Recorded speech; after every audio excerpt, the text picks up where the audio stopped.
Lord, pangit po ba ako? Bakit walang nagkakagusto sa akin?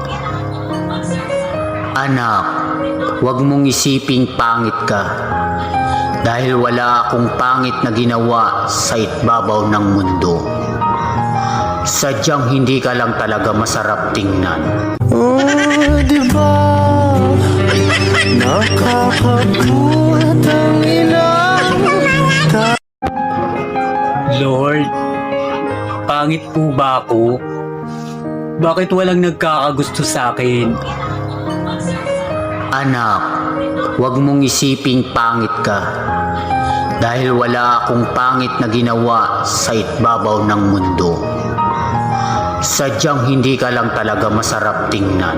Oh, diba? Nakakabuhat ang ilang